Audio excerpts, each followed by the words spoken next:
मित्रों, नमस्कार। माननीय बलूनी जी, सभी पत्रकार मित्रों, राहुल गांधी जी को सूरत की एक कोर्ट ने डिफेमेशन के मामले में 2 साल की सजा दी है। कांग्रेस पार्टी, बाकी लोग बहुत कुछ कह रहे हैं, लेकिन यह नहीं कह रहे कि राहुल गांधी ने कहा क्या। यह शिकायत इस बात पर थी कि उन्होंने 2019 के चुनाव की रैली में कर्नाटका में कहा था, कर्नाटका में, how come all the thieves have Modi as the common surname. सारे चोरों का सरनेम मोदी क्यों होता है? इसका मतलब क्या है? मतलब सरनेम नहीं, कहीं की मोदी जाति होती है। मोदी लोग स्पोर्ट्समैन होते हैं, पॉलिटिकल लीडर्स होते हैं, बड़े बड़े डॉक्टर्स होते हैं, प्रोफेशनल्स होते हैं, बिजनेसमैन होते हैं, और आपने ये कह दिया तो आपके खिलाफ कार्रवाई नहीं होगी क्या? क्यों नहीं होनी चाहिए? अगर आप एक पूरे सरनेम को इस तरह से इंसल्ट करेंगे कि जिसका सरनेम मोदी हुआ वो चोर होता है, तो बिल्कुल डिफेमेटरी है ना। और बाकायदे सुनवाई हुई, उनको अपना पक्ष रखने का अवसर मिला, उनके वकीलों ने बहस की, प्रोसिक्यूशन के विटनेसेस आए, जो कानून की प्रक्रिया है उसके अनुसार यह निर्णय हुआ। जहां तक मेरी जानकारी है, बिहार भाजपा के नेता सुशील मोदी ने भी पटना में एक केस कर रखा है, और वहां भी राहुल गांधी बेल पर है, और जल्दी वो सुशील मोदी के साइड का एविडेंस पूरा हो गया, अब उन लोगों का एविडेंस शुरू होगा इनका। लेकिन आज कुछ बड़े सवाल मुझे करने हैं। मैं देख रहा था कि राहुल गांधी ने कहा कि मैं सत्य और अहिंसा में विश्वास करता हूं। क्या सत्य और अहिंसा में विश्वास करना लोगों को अपमानित करना है? देश को जाति सूचक गाली देना है?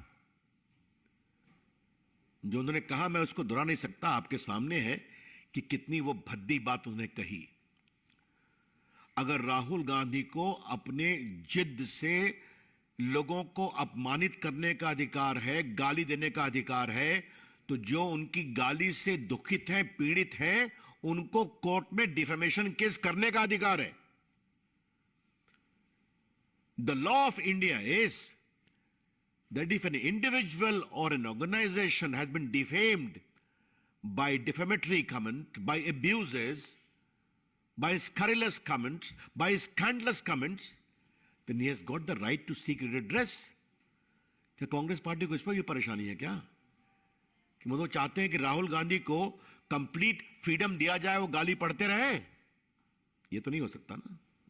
अगर देश में कानून का राज है तो कानून का राज चलेगा। इसलिए आज मुझे सबसे आश्चर्य लगा उनके राष्ट्रीय अध्यक्ष खरगे साहब के कमेंट पर। क्या कह गए कि कोर्ट को बार बार बदला गया। You don't trust the court also. Congress party एक न्यायपालिका को भी अपने जेब में रखना चाहती है। खरगे साहब कांग्रेस पार्टी के राष्ट्रीय अध्यक्ष हैं। He must make responsible comments. क्या कहना चाहते हैं कि बार बार जज को बदला गया? It is a serious issue of contempt also. आपको सजा हुई, आप अपील में जाइए, अपनी बात कहिए, बेल आपको मिल चुका है टेम्पररी, आप जाइए अपील में। ये आप कैसे कर सकते हैं? और राहुल गांधी ने कोई पहली बात तो नहीं कहा है। याद करिए, राफेल के मामले पर इन्होंने सुप्रीम कोर्ट के बारे में भी टिप्पणी की थी और बाद में माफी मांगा इन्होंने। इस पर हम चर्चा कर चुके हैं। तो आलोचना का हम सम्मान करते हैं, राहुल गांधी आलोचना नहीं करते। राहुल गांधी देश को बदनाम करते हैं, जनतंत्र को बदनाम करते हैं, और देश की जनता को भी बदनाम करते हैं। अब जैसे आपको अभी हाल में लंदन गए थे ना, उनकी तो हमने आपको एक ही बात कही कि भारत में लोकतंत्र समाप्त हो गया है और यूरोपियन कंट्रीज को और अमेरिका को इसका नोटिस देना चाहिए। उसकी चर्चा मैंने यहीं से की थी, तो कितना तूफान खड़ा किया गया, मेरे खिलाफ बड़े अपशब्द कहे गए। फिर हमने उनका वीडियो डाल दिया आपके सामने, तब कोई जवाब नहीं मिलता। उन्होंने भारत के लोकतंत्र का अपमान विदेशी धरती पर पहली बार नहीं किया है, हमेशा करते हैं, और उनको वोट नहीं मिलता। अभी आसाम में, नॉर्थ ईस्ट में हारे, नागालैंड में हारे, मेघालय में हारे, मिजोरम में हारे, तो फिर कहते हैं कि देश में लोकतंत्र खत्म हो गया। तो the people don't vote for you mister Rahul Gandhi, don't blame the people of India, don't curse the democracy of India. न भारत की जनता का अपमान करें, न देश के लोकतंत्र को पर विलाप करें, यह हम कहना चाहते हैं। अब बताइए उन्होंने क्या क्या कहा। नफरत के बीज बोएंगे। राहुल गांधी विदेश गए तो नफरत के बीज तो बोएंगे ही बोएंगे। लंदन में क्या कह गए, भारत यूनियन ऑफ स्टेट्स है, भारत राष्ट्र नहीं है। तो राष्ट्र की समझदारी राहुल को कितना आपको पता ही है। ये तो बिल्कुल माविस्ट थिंकिंग है ना, कि भारत कोई देश नहीं है, एक राज्यों का समूह है जिसको संवैधानिक दबाव में एक रखा गया है। अब बाकी मैंने कह दिया, भारत के लोकतंत्र पर हमले हो रहे हैं, भारत की आवाज दबा दी गई है। उसके बाद उन्होंने क्या कहा, कश्मीर एक बहुत ही हिंसक राज्य है, जबकि वहां हिंसा कम हुई है, वो तिरंगा फहरा करके आए। पुलवामा हमले को उन्होंने लंदन मार्च में कहा कि वो कार धमाका था, कार धमाका, शहीदों का अपमान किया उन्होंने। फिर कहा विपक्षी नेताओं के फोन पर पेगासस लगे हुए हैं, सुप्रीम कोर्ट ने कहा अपना फोन तो दे दीजिए आप, तो देने की हिम्मत नहीं हुई। और चीन की तारीफ तो जो उन्होंने किया, आपने देखा ही, चीन सद्भावना बड़ा देश है। 22 में क्या कहा था लंदन में, देश में मिट्टी का तेल छिड़क दिया गया है, चिंगारी की जरूरत है। और कहा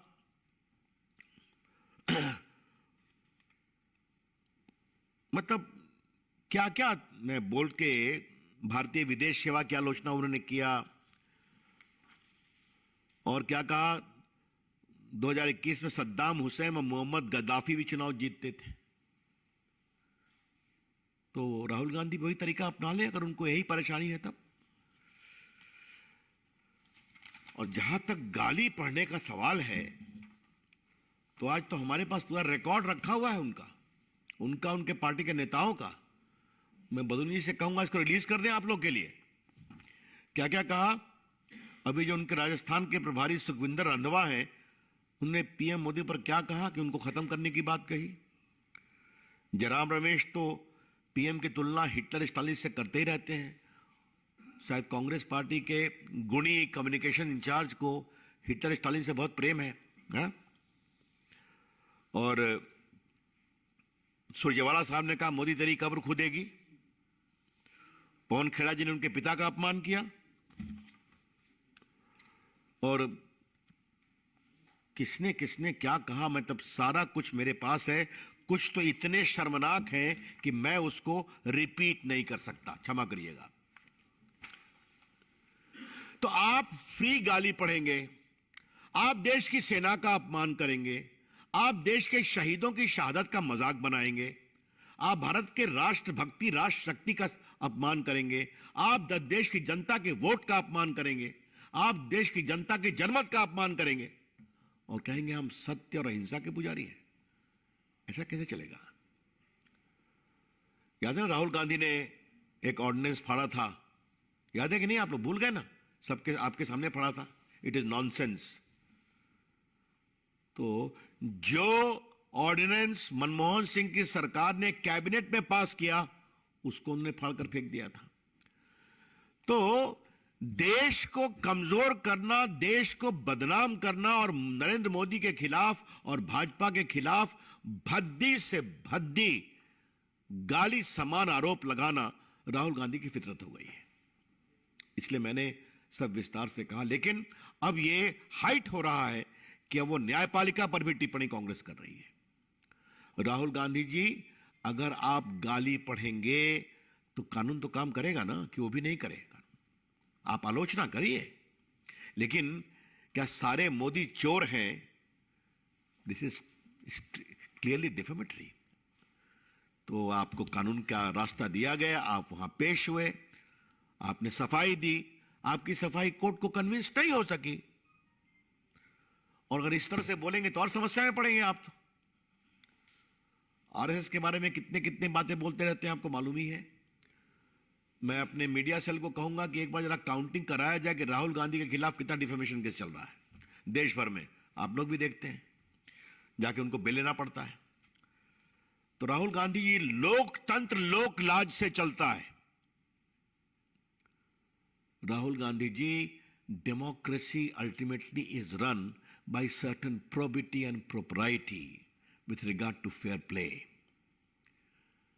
Now, the most important element of that is you please respect the popular verdict.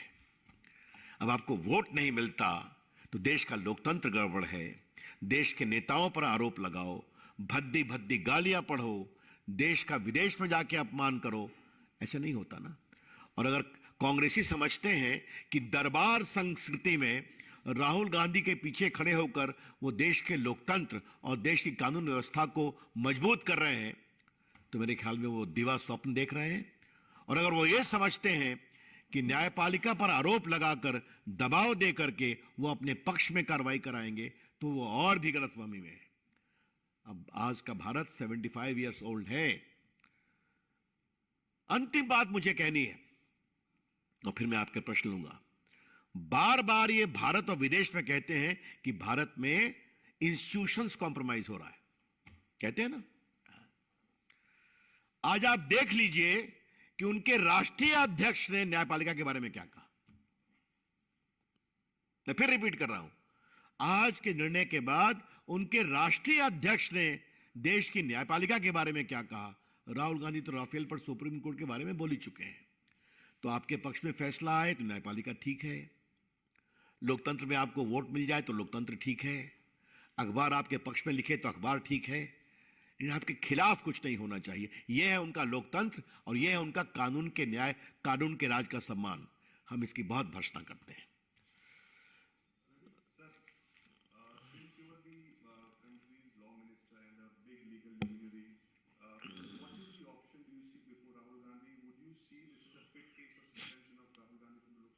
As far as Ravi Shankar Prasad is concerned, he is not a legal advisor of Mr. Rahul Gandhi. I think there are many eminent lawyers in his company. Mr. Baluni, वो उनको advice करेंगे। देखिए, ऐसा है, section 8 of the representation of people act में इस बात का प्रावधान है कि अगर आपको 2 साल की सजा होती है तो उसमें कार्रवाई का प्रावधान है।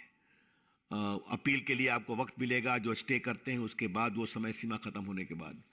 उसके बाद कई ऐसे भी प्रिवेंशन ऑफ करप्शन एक्ट है, होर्डिंग है, भारत के प्रतीकों का अपमान है, उसमें आपको सजा कुछ भी हो लेकिन आप डिस्क्वालीफाई होंगे। अब ये निर्णय स्पीकर का है, मुझे उस पर कुछ नहीं कहना है। कांग्रेस ने ये भी कहा है कि दरअसल ऐसा लगता है कि बीजेपी ये चाहती है, जिस तरह से संसद में माफी की मांग कर रही है और इस मुद्दे को जिस तरह से उठाया गया, मुकदमा आगे बढ़ा, अप्रोच तौर पर न्यायपालिका पर जो टिप्पणी आपने बताया कि राष्ट्रीय अध्यक्ष ने किया उनके, वो कह रहे हैं कि दरअसल बीजेपी ये चाह रही है और इस षड्यंत्र कर रही है कि राहुल गांधी की सदस्यता खत्म हो जाए। मैंने इसका क्या जवाब मैं दूं भाई? हम पर आरोप लगाने के बजाय कांग्रेस के नेता अपनी पार्टी का और अपने नेता का बहुत बड़ा हित करेंगे अगर वो उनको समझाएं कि वो क्या बोले, सोच समझ कर बोले। वो छोटे व्यक्ति नहीं है ना, वो कांग्रेस के राष्ट्रीय अध्यक्ष रहे हैं ना। हमेशा भविष्य के प्रधानमंत्री के रूप में कांग्रेस उनको पेश करती है, बार बार उनको पैकेज, रिपैकेज, सुपर पैकेज करती है। तो करती है तो करे, उनका निजी मामला है, लेकिन थोड़ा ये भी तो समझाए क्या बोलना, कैसे बोलना, किन शब्दों का प्रयोग करना, ये तो वो नहीं देखते हैं। इसे कहते हैं शुद्ध भाषा में दरबारी संस्कृति। जैसे ही सूरत कोर्ट ने अपना फैसला सुनाया, पूरी कांग्रेस पार्टी, जितने उनके मुख्यमंत्री हैं, सब राहुल गांधी के बचाव में उतर गए। प्रियंका गांधी ने ट्वीट करके बोला है कि ये सरकार जो है साम दाम दंड, ये तीनों का इस्तेमाल कर रही है। मेरा भाई जो है बहन के भाई के प्रति प्रेम के बनी हुई टिप्पणी पर मुझे कुछ नहीं कहना है।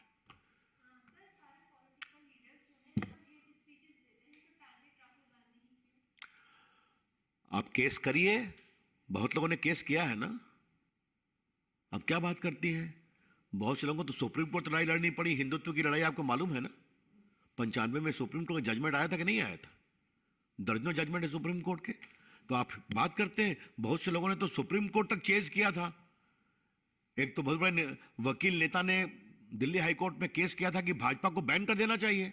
क्या बात करती हैं आप? जब आप बोलेंगे केस होगा तो आपको डिफेमेशन में अपना डिफेंस देना पड़ेगा। डिफेंस हुआ, स्वीकार नहीं हुआ, आपको सजा मिली।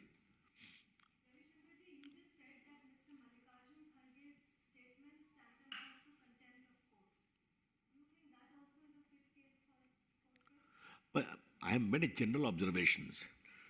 मैं आपको मैंने आपके सामने आज बहुत कुछ सब है, इसलिए मैंने उनका कमेंट आपने भी देखा होगा, मैं खुद रिपीट नहीं करूंगा कि बार बार जज बदले गए। उनका पब्लिक कमेंट है, you know it very well. What do you mean by this?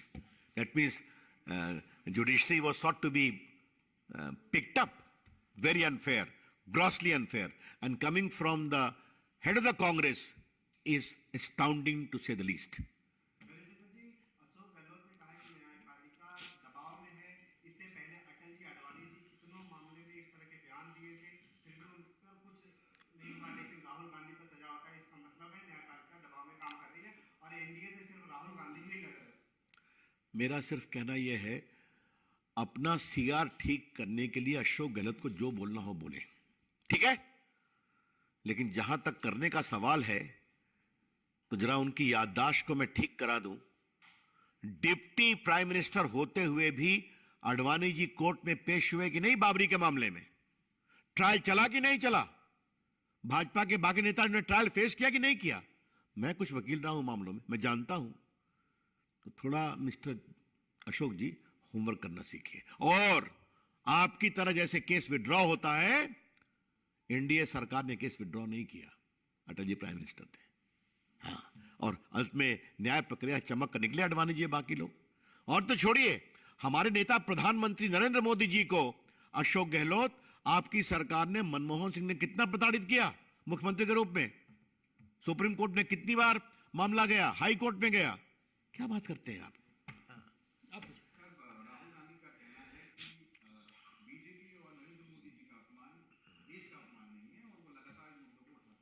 अच्छा, अभी हमने देश का अपमान की बात कहां कहा है?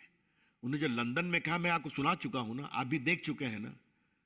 Indian democracy is becoming a nuts, and America and European Union is oblivious to this decline of democracy. यही उनके शब्द थे, तो मैं उन्हीं के शब्द को तो कोट कर रहा हूं ना। जी, आप पूछिए।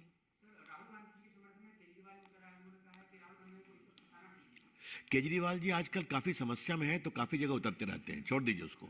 That's all, thank you.